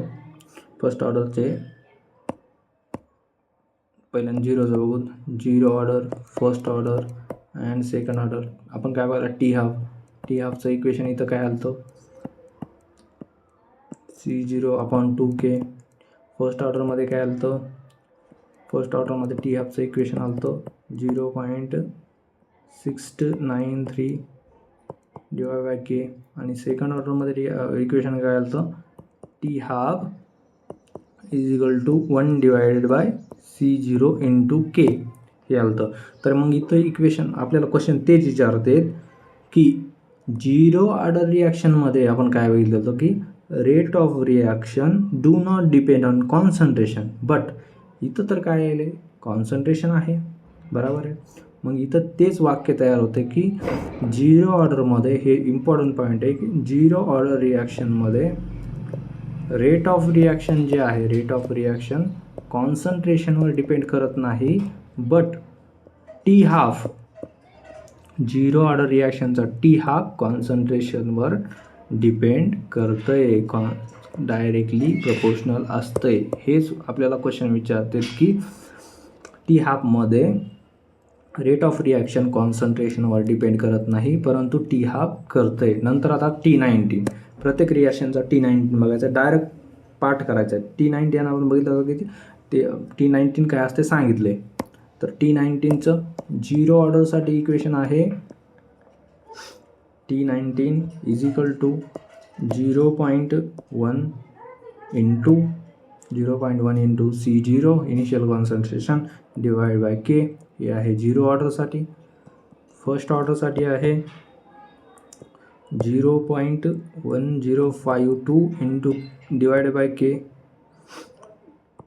त्याचं दुसरं एक इक्वेशन आहे फर्स्ट ऑर्डरसाठीच, that is T19 is equal to 2.303 divided by K into log C0 divided by 0.9C0.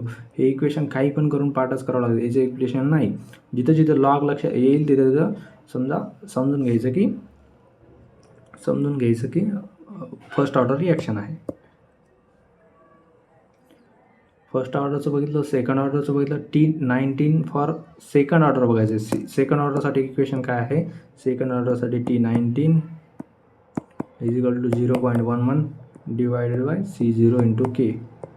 ही आहे सेकंड ऑर्डरसाठी. तर याला काहीतरी करून पाठच करावं लागते कसं लक्षात ठेवून. तर लक्षात ठेवण्यासाठी काय आहे, आपण बघितलं होतं की तर 0 ऑर्डरचं तर लक्षात ठेवू शकतात. 0.1 into C0 divided by K. 0.2 म्हणजे काय असते 0.1 लॉस झाला, 10% लॉस झाला आपला, असं लक्षात ठेवू शकतात.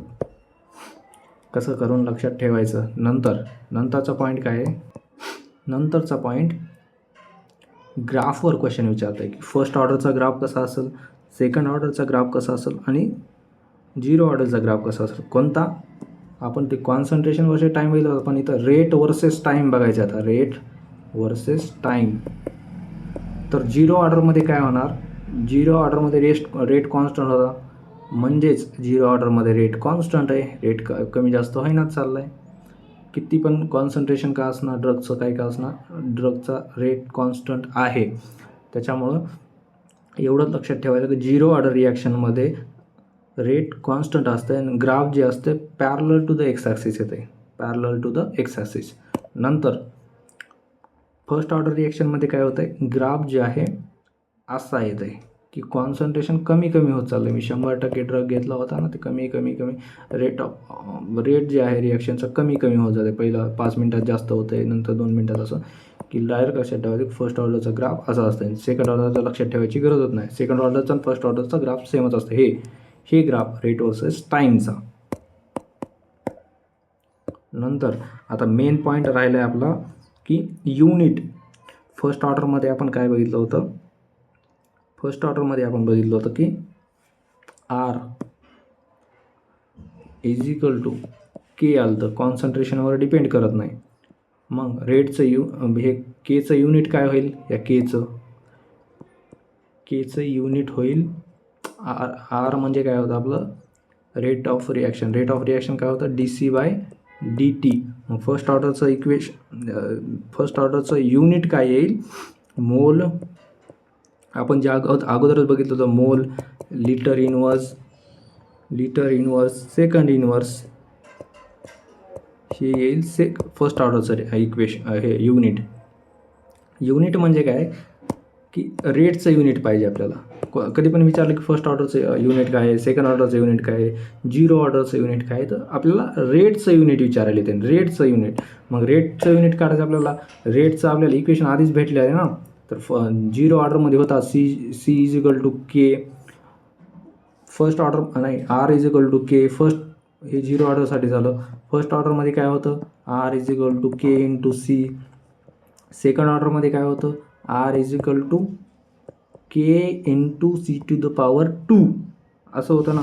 मग याच्यानुसार आपण Kचं युनिट काढू शकतात. मग तेच केलं आहे आपण इथं की 0 ऑर्डरचं युनिट काय आलं,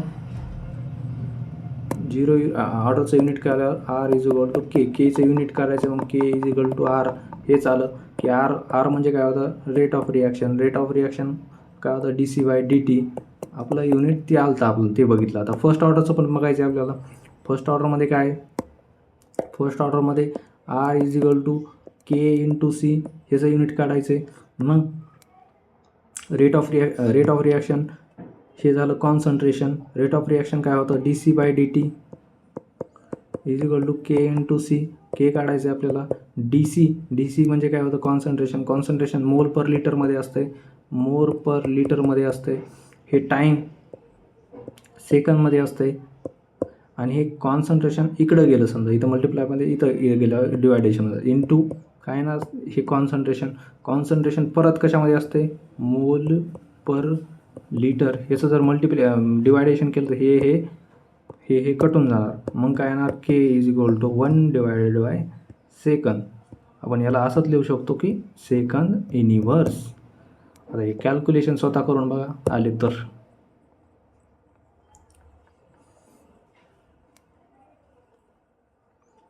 युनिटमध्ये काय बघितलं आपण, युनिटमध्ये काय बघितलं की फर्स्ट ऑर्डर रिॲक्शन, 0 ऑर्डर रिॲक्शनचं युनिट आलं तर मोल लिटर इनवर्स सेकंद इनवर्स. हे झालं फर्स्ट ऑर्डरचं.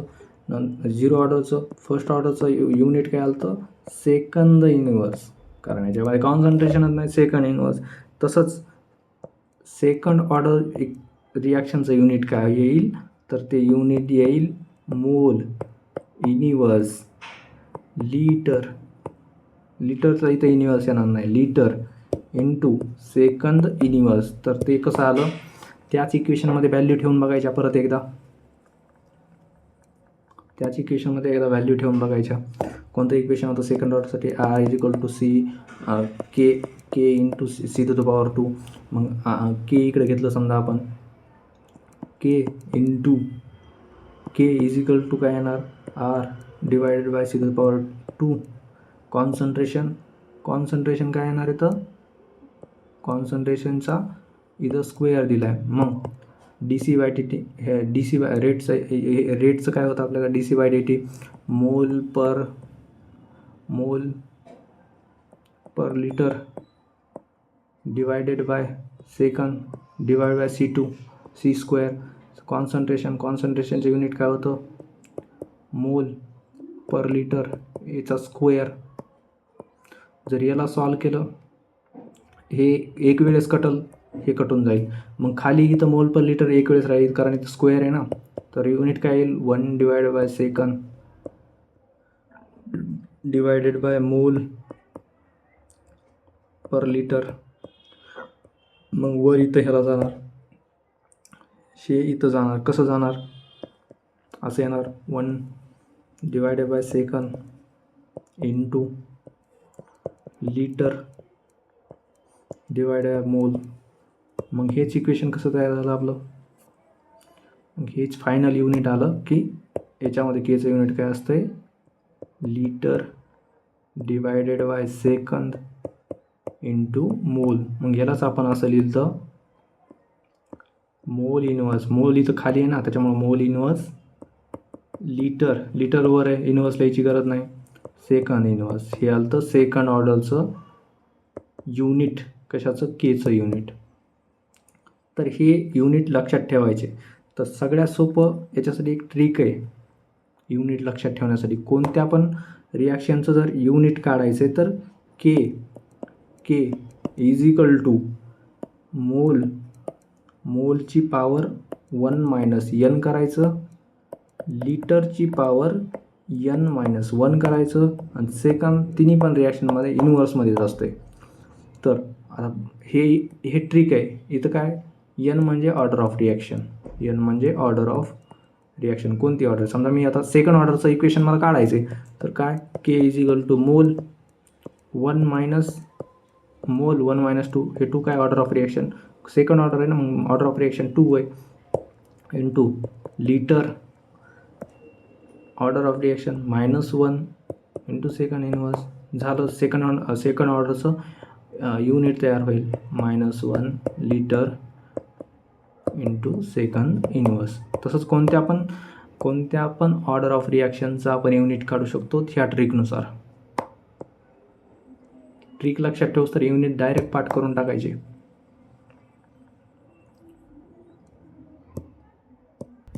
तर first order, second order, 0 order पूर्ण आपलं संपलेलं आहे. तर त्याच्यामध्ये एवढेच क्वेश्चन येतात की टी हाफचं इक्वेशन काय आहे, फर्स्ट ऑर्डरमध्ये ते फर्स्ट ऑर्डरचं काम कॉन्सन्ट्रेशनवर डिपेंड करते का, टी हाफ डिपेंड करते का, नंतर ऑर्डर इक्वेशन त्या ऑर्डरचं इक्वेशन काय आहे, युनिट कोणतं आहे, हाफ लाईफ काय आहे, टी हाफ काय आहे, नंतर ते ग्राफ काय आहे, नंतर कॅल्क्युलेशन पण येतात. कॅल्क्युलेशन आपण त्या फॉर्म्युलेनुसार करू शकतात, परंतु पेन आणि कॉपी आपल्याला अलाव नाही, त्यामुळे कॅल्क्युलेशन येण्याचे चान्सेस खूप कमी आहेत. आले तरी आपण त्या जे फॉर्म्युले आहेत आपल्याला टी हाफ समजा विचारलं तर त्या फॉर्म्युलेशन व्हॅल्यू ठेवून आपण काढू शकतात. नंतरचा पॉईंट आहे apparent zero value. Apparent zero order, apparent zero order, यालाच ॲपरंट झिरो ऑर्डर सस्पेन्शनेशन्स असं पण म्हणतात. तर ॲपरंट झिरो ऑर्डर काय म्हणते, तर डायरेक्ट पाठ करून टाकायचं की याला समजून सांगायला टाईम नाही, आता सांगू शकतो पण टाईम नाही. तर ॲपरंट झिरो ऑर्डरमध्ये असं लक्षात ठेवायचं की रिॲक्शन जी असते फर्स्ट ऑर्डर असते, परंतु behave like a zero order करते. Behave like a zero order. जर मॉलिक्युलॅरिटी जर आपण रिॲक्शनची बघितली तरी फर्स्ट ऑर्डर रिॲक्शन असं आहे असं दाखवतो. परंतु आपण जर एक्सपेरिमेंट करून बघितलं तर असं दिसतं की ही तर रिॲक्शन झिरो ऑर्डर आहे.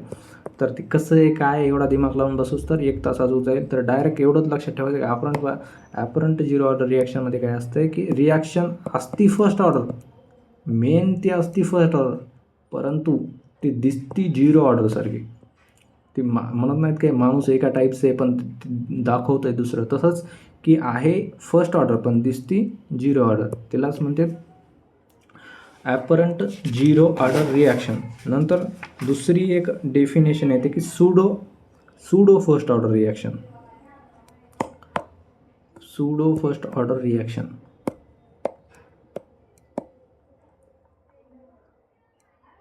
सूडो फर्स्ट ऑर्डर रिॲक्शन याच्यामध्ये काय की रिॲक्शन असते सेकंड ऑर्डर पण दिसते फर्स्ट ऑर्डरसारखी. वाचल्यावर हे डायरेक्ट कळून जाईल. असते सेकंड ऑर्डर पण दिसते फर्स्ट ऑर्डरसारखी. झालं, हे पण झाला. तर नेक्स्ट पॉईंट काय आहे की determination of order of reaction. जे आपण ऑर्डर ऑफ रिॲक्शन डिटरमाइन कशा करायचं आपण ते बघितलं आहे. एक तर ग्राफिकल मेथडनं तयार करू शकतात आपण. ग्राफिकल मेथडनं ते कॉन्सन्ट्रेशन वर्सेस टाईम प्लॉट करायचं आणि कोणती ऑर्डर ऑफ रिॲक्शन आहे बघायचं. ग्राफ कसा यायला लिनियर यायला नॉन लिनियर, त्याच्यानुसार ऑर्डर ऑफ रिॲक्शन आपण डिटरमाइन करू शकतो. नंतर दुसरं सबस्टिट्यूशन मेथड. सबस्टिट्यूशननं काय केलं जातं की आपण डाटा इंटिग्रेट करायचा आणि डाटा आपण पुट करायचा, बघायचं की ह्या टाईमला किती कॉन्सन्ट्रेशन आहे, ह्या टाईमला किती कॉन्सन्ट्रेशन आहे, त्या टाईमला किती कॉन्सन्ट्रेशन. मग रेट ऑफ रिॲक्शन कॉन्स्टंट यायला आहे का ह्याच्यामध्ये तेच म्हणतात की दुसरी पद्धत आहे सबस्टिट्यूशन मेथड. नंतर हाफ टाईम. आपण हाफ टाईम या मेथडनं सुद्धा आपण डिटर्मिनेशन ऑफ ऑर्डर करू शकतात की झिरो ऑर्डर आहे का फर्स्ट ऑर्डर आहे का कोणती ऑर्डर आहे. हाफ टाईमची आपण हाफ टाईमला बॉडीमध्ये गेलं ना ड्रग, हाफ टाईमला त्या ड्रगच्या हाफ टाईमला चेक करायचं की ड्रगचं कॉन्सन्ट्रेशन किती झाले पहिल्यापेक्षा. तर कळतं आपल्याला की ऑर्डर ऑफ रिॲक्शन कोणती आहे, rate of order of reaction constant आहे का कसं आहे, कोणती आहे, झिरो आहे का फर्स्ट आहे की रेट ऑफ रिॲक्शन. जर झिरो ऑर्डर असेल त्याच्याहून कळून जाते की कोणता ऑर्डर फॉलो करायला. नंतरचा पॉईंट काय आहे chemical factor affecting the chemical degradation. Chemical माहिती आहे आपल्याला की solvent, pH, buffer, temperature, light, oxygen हे ड्रगच्या स्टॅबिलिटीला अफेक्ट करतात. नंतर मेन पॉईंट येत आहे की factor affecting rate of reaction. Factor affecting rate of reaction त्याच्यामध्ये सगळ्यात महत्त्वाचा पॉईंट आहे टेम्परेचर.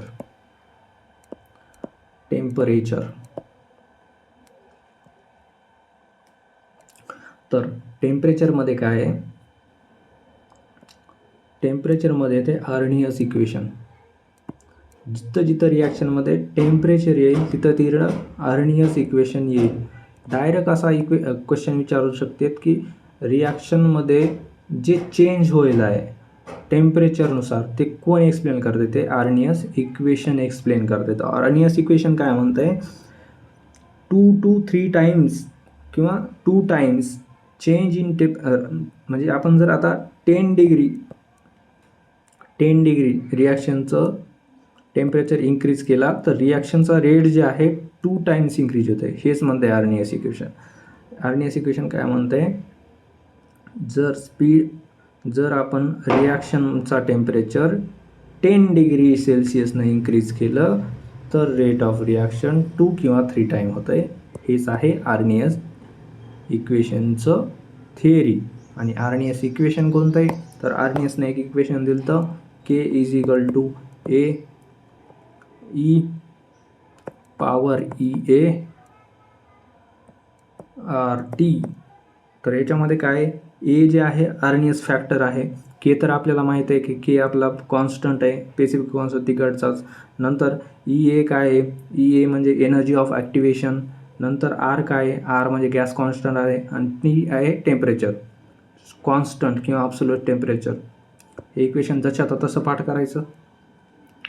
ह्याच इक्वेशनला आपण बकळ पद्धतीने दुसऱ्या पद्धतीने पण लिहू शकतात. आर्नियसचं हे इक्वेशन आहे ना, K is equal to A E. ह्याच इक्वेशनला आपण दुसऱ्या पण पद्धतीने लिहू शकतात, पण ती लक्षात ठेवायची गरज नाही, कारण डायरेक्ट हेच इक्वेशन विचारतील किंवा इक्वेशनचं नाव विचारतील की कोणतं इक्वेशन टेम्परेचरमध्ये यूज केलं जाते. नंतर लाईट आपण एक तर बघितलं, एक काय बघितलं की टेम्परेचरचा इफेक्ट रिॲक्शनवर किंवा रिॲक्शनच्या वेलॉसिटीवर, रेट ऑफ रिॲक्शनवर काय होते. दुसरं आहे लाईट.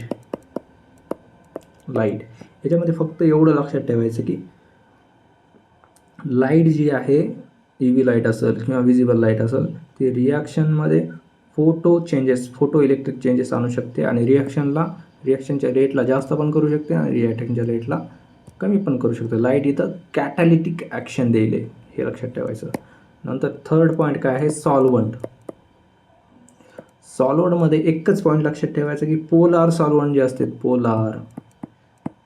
पोलार सॉल्वंट जे असतात रिॲक्शनच्या रेटला इन्क्रीज करतात. एवढंच लक्षात ठेवायचं की पोलार सॉल्वंट रिॲक्शनच्या रेटला इन्क्रीज करावेत. कसं करतात पोलार सॉल्वंट, समजा HCl आहे तर हे पोलार आहे, याचं काय होतं, ब्रेकडाऊन होतं आहे H+Cl-. तर हे जाऊन काय करतात रिॲक्शनमध्ये आपल्या स्वतःच्या ॲक्टिव्हिटी करायला लागते दुसऱ्याच आणि रिॲक्शनच्या रेटला इन्क्रीज करते. पण तो नॉन पोलार हे करू शकत नाहीत. पोलार सॉल्वंट जे आहेत रेट ऑफ रिॲक्शनला इन्क्रीज करतात, एवढंच लक्षात ठेवायचं. नंतर आयोनिक स्ट्रेंथ, रिॲक्टंटची आयोनिक स्ट्रेंथ जेवढी जास्त असेल, जेवढे आयन प्रोड्यूस करू शकतात रिएजंट. आता मी म्हणलं HClचं आपण ब्रेकडाऊन केलं, आयनिक स्ट्रेंथ जर Hची आणि Clची जास्त नसेल तर H+ आणि Cl- मध्ये डिसोशिएट लवकर होणार नाहीत. परंतु आयनिक स्ट्रेंथ म्हणजे त्याची आयन प्रोड्यूस करायची कॅपॅसिटी जर जास्त असेल तर ते रिॲक्शन लवकर जास्त होणार. आयनिक स्ट्रेंथ जेवढी जास्त तेवढी जास्त रेट ऑफ रिॲक्शन. नंतर येते डायइलेक्ट्रिक कॉन्स्टंट. हे काय वाचायची पण गरज नाही, याच्यावर आजपर्यंत क्वेश्चन विचारणार पण नाही, तरी पण विचारला तर एवढंच लक्षात ठेवायचं की डायइलेक्ट्रिक कॉन्स्टंट रेट ऑफ रिॲक्शनमध्ये जास्त इफेक्ट करत नाही, तर रेट ऑफ रिॲक्शनमध्ये फक्त रेट ऑफ रिॲक्शनला थोडं वाढवत आहे, जास्त वाढू शकत नाही. कॅटॅलिस्ट, हे तर शेवटचा पॉईंट आहे, कॅटॅलिसिस. आपल्याला माहिती आहे कॅटॅलिस्ट काय असते, रेट ऑफ रिॲक्शनला कमी करतात किंवा रेट ऑफ रिॲक्शनला जास्त करतात, हे झालं कॅटॅलिसिस झालं. तर हे टॉपिक संपला. याच्यामध्ये जे इक्वेशन आहेत ते डायरेक्ट पाठ करायचे. अगोदर ऑर्डर ऑफ रिॲक्शनचे जे इक्वेशन आहेत ते समजून घ्यायचे, नंतर T½ इक्वेशन समजून घ्यायचं, नंतर T19चं इक्वेशन समजून घ्यायचं आणि जशात तसं पाठ करायचं. युनिट पण पाठ करायचे. फक्त जे ऑर्डर ऑफ रिॲक्शनचे जे इक्वेशन होते, ऑर्डर ऑफ रिॲक्शनचे जे युनिट होते इक्वेशन होते, त्यांना वेगवेगळ्या पद्धतीनं आपण लिहू शकतो, ते पण विचारू शकते. किंवा झिरो ऑर्डरमध्ये बघितलं आपण की झिरो ऑर्डरमध्ये कॉन्सन्ट्रेशनचा काहीच संबंध नसते रेट ऑफ रिॲक्शन, पण T½ त्याच्या कॉन्सन्ट्रेशनचा संबंध असते, ते पण लक्षात ठेवायचं. आणि फॅक्टरमध्ये फक्त आर्नियस इक्वेशन लक्षात ठेवायचं. एवढेच पॉईंट आपल्या ह्या स्टॅबिलिटीमध्ये किंवा कायनेटिक आणि स्टॅबिलिटी चॅप्टरमध्ये होते आणि याच्यामधूनच आपण काय करतात, ड्रगची स्टॅबिलिटी हे सगळं चेक केली जाते.